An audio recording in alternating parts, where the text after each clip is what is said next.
Okay, so let's get right into the heart of it. So King County, the heart of it.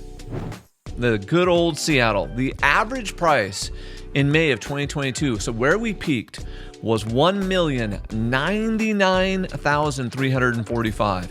It then, in December, was $988,647. So May of 2022, Yep. it peaked, and then almost a year and a half later is the bottom of the market. Is still down. So it's still down from its peak. Got it. So it's down 10%, 10.6% from the peak. The average price in December of 2022, though, was $897,704. And the average price in December, so when I compare December of last year to December of this year was $988,647 and up 9.64%. So even though we haven't caught fully back up with that peak yet, the market is basically showing, hey, I've stabilized and prices are increasing. Another way to look at this is if we look at January of 2023 versus December of 2023. So January of 2023, the average price was $890,504. This December, we finished at $988,647, just under $1 million. So we appreciated 10.44% this year, and we felt like it was going to be negative. This is one of those ones, like I just rubbed my face. It hurts my head. I did not expect double-digit appreciation there in the heart of Seattle. I thought, once, even after we knew it wasn't going to be negative, I was like, we'll get like 4. We'll get like 5. So the buyer that literally said, I want to wait. I'm not going to buy in 2023 because the economy is not bad, or the economy is bad and it's not a good time to buy. It costs that average buyer $98,000 waiting. Let that sink in. That's $100,000 because they said, I want to wait. But let's look at closed sales. This is where the data gets really interesting. So real estate in our area, we are in a transaction recession, a deal closed recession, not a price recession. Prices are still going up, but the total number of transactions is down. So this year, total sales in King County finished the year at 16,584 transactions closed. In 2022, we closed 21,806. So sales were down 23.9%. Why? High interest rates, and then that lock-in effect kept those sellers from coming to the market and giving us additional supply. Also, when interest rates started shooting through the roof, we've talked about this, some of those builders started pulling back and less permits started coming on the market. So December closed sales in King County were 1,349 for the whole county. The last time we saw numbers this low was February 2011. So right at the tail end of the Great Recession was the last time King County closed this few deals. So we are in a transaction recession. There are less deals available. So yes, real estate agents are getting hurt. Title's getting hurt. Mortgage is getting hurt.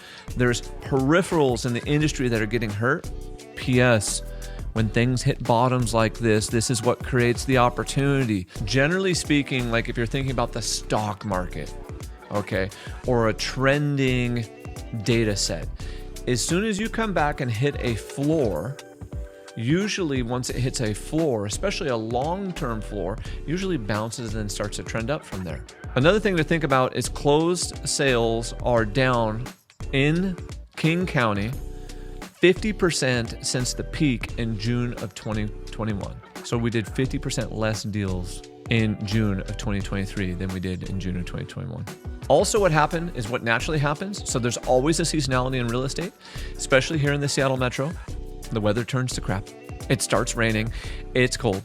People don't want to go outside. So supply naturally trends down. Supply went and ended the year in King County at 1.3 months of supply. That is unbelievably low. 6 months is a neutral market. Above 6 months is a buyer's market. Below 6 months is a seller's market. At 1.3, that is a tough, hardcore seller's market. Very little inventory. So what's our predictions? Supply will continue to be low because there's nothing coming to save us. There's not builders, there's not foreclosures. This causes prices to rise, And with mortgage rates, we know are statistically supposed to trend lower. The Fed's saying they're going to cut rates. We did a whole episode about mortgage rates. What that does is that increases demand. So we're going to bet bidding wars in the spring, bidding wars in the summer, of course, then cooling off for the fall and winter. But if you're like, I'm going to buy in 2024, your ideal time is now, before the spring market really hits, or in the latter part of the year, if you like paying more.